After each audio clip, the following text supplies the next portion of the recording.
on It's Supernatural.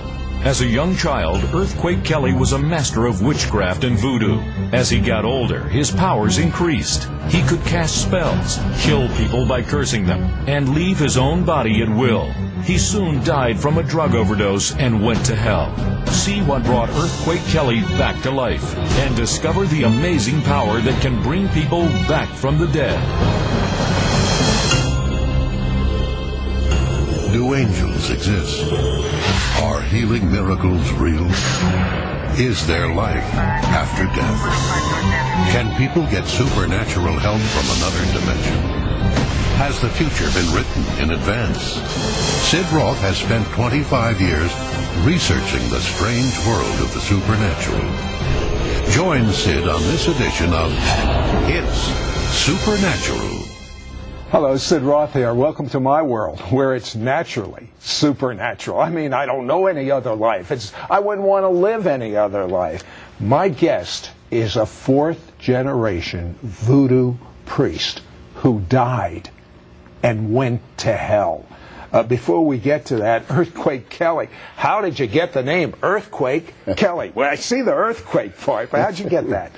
Well, I was, back in '83, I was competing for the '84 Olympics in Los Angeles, and there was a guy I was fighting for in the elimination bouts, and he was sort of getting the best of me, and I closed my eyes and threw a jab, and to my surprise, he was laying out on the canvas. So the guys, the sports announcer at the time said, "Man, that guy hits like an earthquake."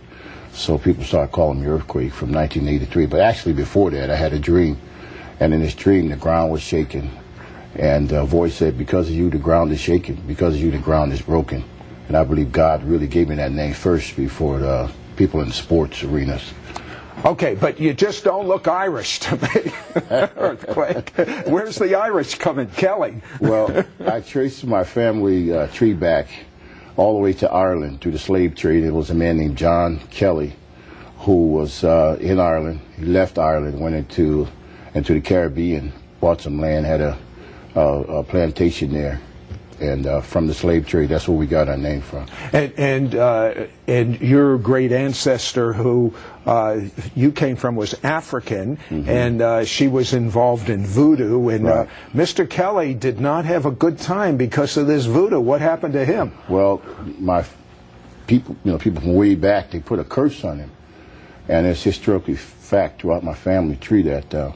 We know about the curse that was put on the Kelly lineage there in Haiti, and all his crops started to fail. So he decided, well, I'm not growing anything here, and he took some of his slaves and went to New Orleans, believing that he was going to get away from it. And of course, some of the things happened down there. Then he went from there into Texas, and that's where my father was born, down in there. Okay, so here you are with this voodoo heritage on one side, and your father marries a Pentecostal Christian. What a combination. Right, he sure did. So there's kind of a tug of war on your life, but your father doesn't even want you to be born. He tries to get your mother to have an abortion. Right, my mother tells the story, and she said, "I waited till you got grown to tell it," and it was really hard on her to tell me, but she did tell me. She told me the story, and thanks be to God, she said there was another hand inside of her. She could feel another hand inside of her preventing all of those things. I mean, when she went to the abortion clinic and they were giving her these shots and these needles to kill you, she was being supernaturally protected. That's right. But your father, he took matters into his own hand. He beat your mother. What did he do to her? Well, what she told me, it was pretty rough. He would beat her, and he did some awful things to her, trying to destroy me on the inside. But still, God said no, he has a purpose for me, and I survived by the grace of God. So you survived, you're born, and obviously you survived, and but your father starts beating you. Why did he dislike you so much? I have no idea.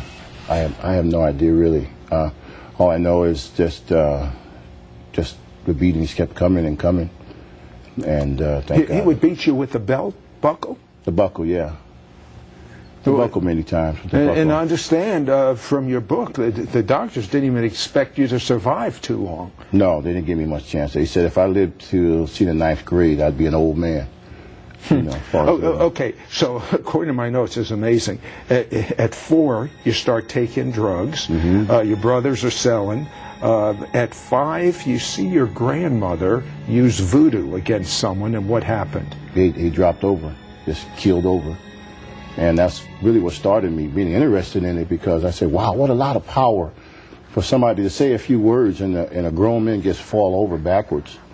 And that started me getting interested in it, because I didn't even know that, you know, there was that much power in it. Except what I saw on TV as a child. But now actually seeing it with my own eyes was like, wow, I wanted some of that. Did you try it? Oh, yes. At that young age? Oh, yeah. Oh, yeah. What happened? When I said the words that I heard, it felt like something started swirling around and got on the inside of me, and these things got inside of me, and I became possessed, and it started a spiral of going downhill from then on. I mean, you became. How old were you when you had a gun and were working with prostitutes? And 13.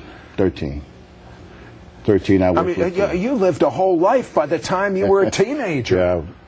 Life of a 50 or 60-year man before I even got into my teens. Yeah, that was a dangerous thing to do, to work with the prostitutes, and had to go to each one of the dates with them and sit there with the pistol and make sure the guy paid. I was only 13. They started working on my mind after a while. So I started going really crazy after. What happened when your dad brought home a witch to mentor you? What was she mentoring you for? She's told me that I, being from Haitian background, and that I was to be sent down to Haiti to work on the Papa Doc Duvalier, to be raised up under the president of that country, to control the people through voodoo.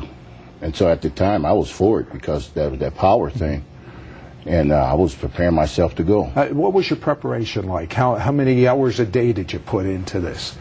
Well, not so much the day, mainly the night, because I didn't get much sleep.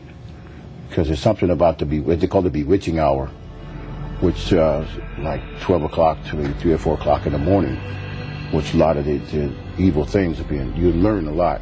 Well, she would give you, this witch would give you the names of demons that would then inflict harm on people? Oh, yes. Oh, yes. So you would just call out this name, and then evil would happen to people. You can send things to people, right? But what happened? Wait till you find out what happened when he tries to use this power against some real Christians. Don't go away. We'll be right back. We'll be right back to It's Supernatural. When EarthQuake Kelly was a professional boxer, no one knew the hidden truth of the battles he fought throughout his life against the demonic forces bent on his destruction.